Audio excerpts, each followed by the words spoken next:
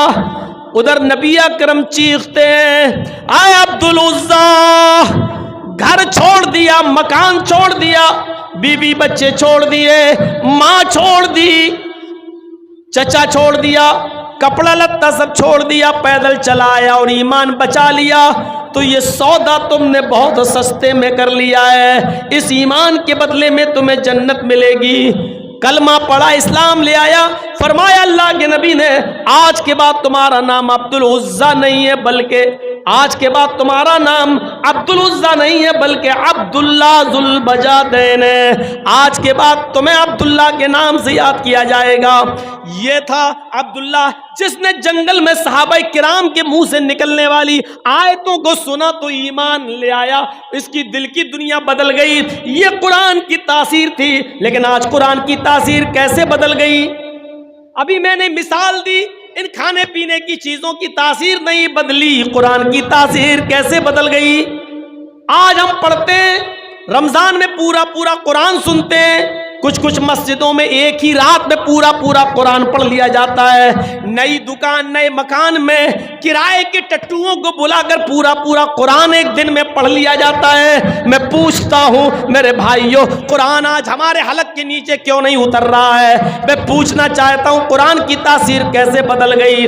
یہ قرآن وہ قرآن تھا، یہ قرآن وہ کتاب تھی جو ڈنکے کی چوٹ پر اعلان کر رہی ہے کہ لو انزلنا ھذا القرآن علی جبل لرأیتہ خاشعا متصدعا من خشیۃ اللہ، اگر ہم نے اس قرآن کریم کو کسی اونچے پہاڑ کے اوپر نازل کیا ہوتا، اللہ کہہ رہا ہے لو انزلنا ھذا القرآن علی جبل، اگر ہم نے کسی ایک پہاڑ کے اوپر ہم نے اس قرآن کریم کو اتارا ہوتا، لرأیتہ، تو اے محمد صلی اللہ علیہ وسلم آپ اس پہاڑ کو دیکھتے، آپ اس پہاڑ کی حالت دیکھتے، خاشعا متصدعا من خشیۃ اللہ، وہ جھکا جا رہا ہوتا، متصدعا پھٹا جا رہا ہوتا، من خشیت اللہ، اللہ کے خوف سے۔ اگر ہم نے اس قرآن کریم کو انسان کے علاوہ اگر ہم نے پہاڑ پر اتارا ہوتا تو پہاڑ بھی اللہ کے خوف سے پھٹ جاتا، جھک جاتا، دھس جاتا۔ اس قرآن کریم کے بوجھ کو پہاڑ تک نے، اللہ کہتا ہے کہ ہم نے پیش کیا، ان عرضنا الامانۃ علی السماوات والارض، ہم نے اپنی اس امانت کو، اس قرآن کو آسمانوں پر پیش کیا۔ آسمان نے کہا نہیں اللہ، ہم اس کا بوجھ نہیں اٹھا سکتے۔ ہم نے زمین کو دیا، زمین چیخ کر بولی نہیں اے اللہ، اس قرآن کا بوجھ ہم نہیں اٹھا سکتے۔ اور جب ہم نے انسان کو یہ قرآن دیا، اپنی امانت دی، تو فوراً اس نے اٹھا لیا۔ وَحَمَلَهَا الْإِنسَانُ إِنَّهُ كَانَ ظَلُومًا جَهُولًا، اللہ نے یہ بھی نہیں کہا إِنَّهُ كَانَ ظَالِمًا أَوْ جَاهِلًا، یہ بھی نہیں کہا، اللہ نے کہا إِنَّهُ كَانَ ظَلُومًا۔ سوچو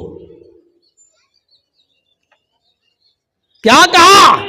پہاڑ نے منع کر دیا، زمین نے منع کر دیا، آسمان نے اس قرآن کے بوجھ کو اٹھانے سے منع کر دیا۔ وَحَمَلَهَا الْإِنسَانُ إِنَّهُ كَانَ ظَالِمًا إِنَّهُ كَانَ ظَلُومًا، اے انسان تو کتنا بڑا ظالم ہے، ظلوم اس میں مبالغہ، کتنا بڑا ظالم ہے، کتنا بڑا جاہل ہے، تجھے دیا اور تو نے فوراً اٹھا لیا۔ یہ بھی نہیں سمجھ پایا کہ اس کی ذمہ داری کتنی بڑی ہے، اٹھا تو لیا لیکن تو اس کی ذمہ داری کو نبھا نہیں سکا۔ سوچو میرے پیارے بھائیوں، یہ قرآن جو پہاڑ نے، زمین نے، آسمان نے لینے سے انکار کر دیا، اس کی ذمہ داری انسان نے لے لی اور پھر عمل نہیں کر پایا۔